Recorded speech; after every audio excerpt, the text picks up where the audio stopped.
Hi there. It's a little bit dark. It'll probably self-adjust here in a few moments. It's November 4th, 2010. It's Thursday, I believe. I think. And I actually don't know whether I'm going to... there we go, with light on the subject. I don't know that I'm actually going to send you this video or not. I know we've had a couple emails that weren't particularly pleasant, and you're not very happy with me, but really the purpose of this is to rather bury the hatchet, if you will. I'm at a loss for words. But here on the West End, and still here on the island, I really don't know where you are at this point, and I don't need to know, I guess.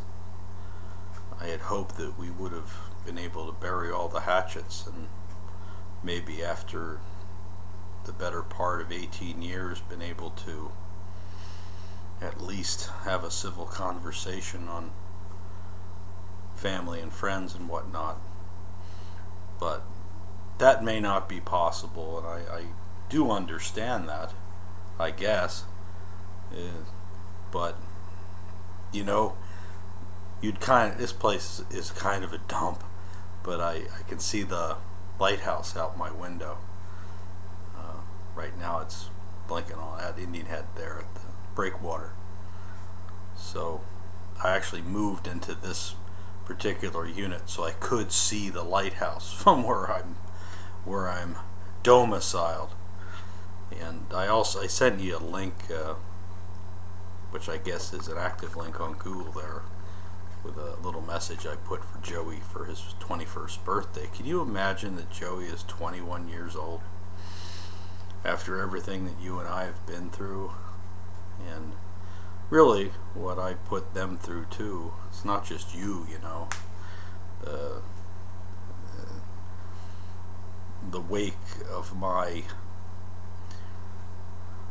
issues and whatnot has been pretty hard on everybody, and believe me, I know that, and I have really tried to correct a lot of things in my life. I'm still far from achieving what I really want in many ways.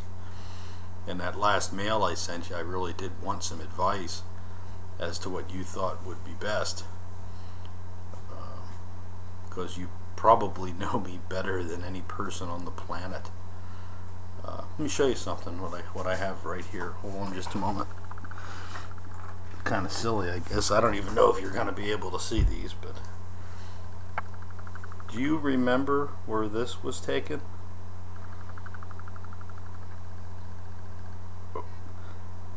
I can barely read the back, but I think that's you in the bathtub in Port Duffy at the Salmon Lake Lodge, or maybe at Helmut's place there in Sheet Harbor. I don't remember exactly where. And this is you. Remember that? Remember that girl? That's you on the ferry from Wood Island there across to Caribou all those years ago, heading over that way.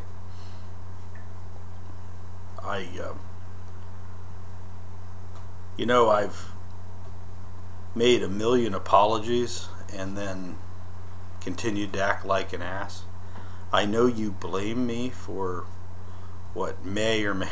I'm not real sure that that's all really the truth of the matter there, but if I did cause you any suffering and pain, I certainly do regret it, and it's something I think about nearly every day, by the way.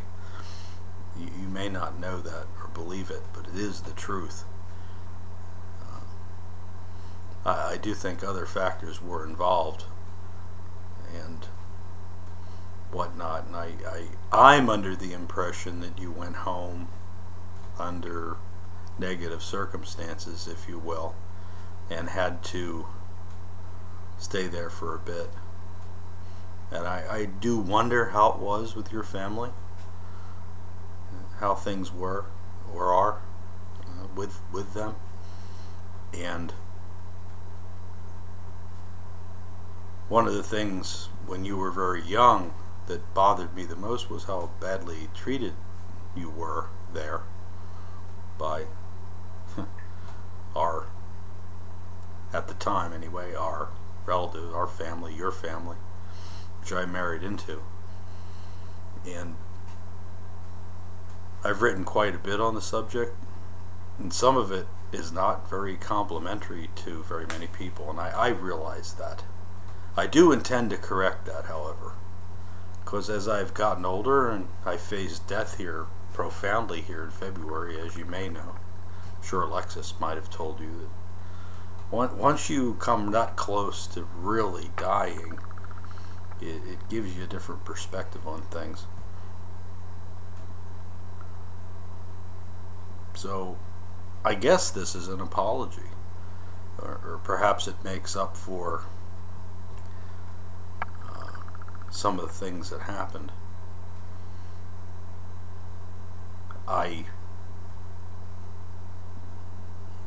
It's funny, I was never really at a loss for words, but when it comes to you, I am. I hope that you're happy in what I perceive as your new life with Paul. I assume that that's an ongoing situation. Anyway, here I live. It's a one bedroom. It's quite small. I miss our place on Central Street. It was much. I like that a lot better. But you may know that Cindy doesn't run that place anymore, and they've gotten people in there that aren't very good from what I hear. So this is. I moved to Convent Street, and then after I got sick, I couldn't climb stairs. In fact, I couldn't walk at all. I was in a wheelchair for quite some time. So this place is ground level. I'm fine now. I'd be fine with steps or anything else now, but it's taken quite a while. It's very small. I bought a new TV, flat screen, and of course this computer. And guess what else? I have a ham radio station again. I don't use it very much. It doesn't appeal to me as much as it used to. It's not quite the same. I guess it's one of those, you can never really go home. And as a fellow writer, I wondered your impressions of that, especially if indeed you really did go back to Colorado, what that was like. Did you find that you couldn't go home either after being with me all that time and being here all that time? I wonder about that, because I have the similar feelings. I know the kids would like to see me. I can't remain here in perpetuity either, and there are days I hope somebody will come to the door and tell me that I have to leave. I could probably pack up everything that I need out of here. Most of this furniture, as the stuff you got for the most part, was stuff that I got cheap or people gave me, friends and whatnot. But I'm not completely satisfied. It doesn't seem right. I mean, I haven't worked. I mean, I left my career. It's been almost 6 years now. So, I don't know, Shel. I always feel like you're the only person that really knows me well. You and Joey know me well. But I thought of something the other day, and I'll leave you with this, that I spent more time with you as a person than anybody else other than my mom and perhaps my sister. My dad died when I was 15, so I knew you longer than 15 years. So, and perhaps that's why it's been so difficult for me. And you're strong. You're strong, and you had a good teacher. And I just hope someday you'll change your mind and perhaps want to correspond or say something to me or drop me a note. I'm easy to find. I mean, you know where my blogs are. And you know, I have YouTube videos on under one word, Joseph Manduke, as well as the Gmail that I think you get, but I'm not sure. I don't know. I really don't know. So perhaps I'll attempt to send this to you, and you can make a decision. I expect nothing. I mean, life spent over half a century on this planet, and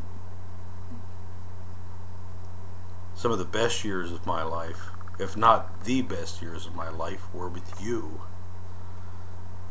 And quite an adventure, wasn't it? Quite an adventure. So I just thought you might want to hear a few words. Perhaps not. And I have no hard feeling. I feel exactly the same as I did back in '04 when everything crashed. Perhaps I miss the friendship. I miss that bond more than anything else. And the trips and the travel. Still keep my audio diaries.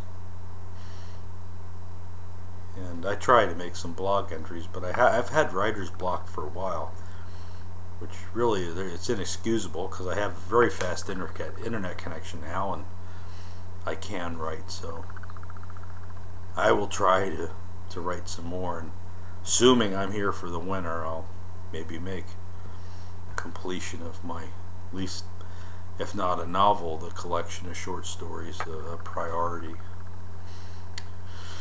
Wonder how your writing's coming. I hope you don't give up, because you have a tremendous amount of talent in many things, and I hope you have the paintings somewhere. You didn't throw those out. Or the sunset goes, if you look behind me, you'll see right over my side. Is it here? It's the other side. Whatever side it is, behind me here. Whoop! That way, Joe. That way, over there. That painting behind me, if you can see it, is the painting that goes with the sunset. That's the scarecrows.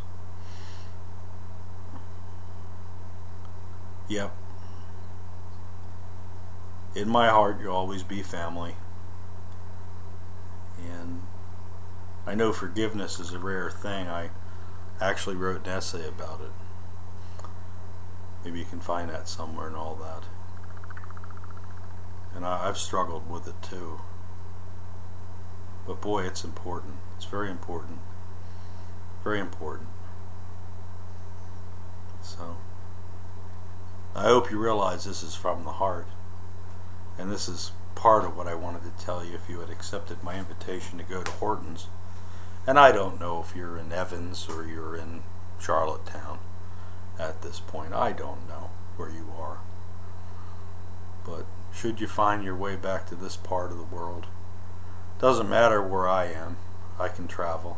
Not broke anymore, thank the Lord. Due to a very unfortunate event that I'd love to tell you about sometime. Okay, Shel, perhaps we'll talk someday. I'm gonna stop this now and keep well. Hope you're okay.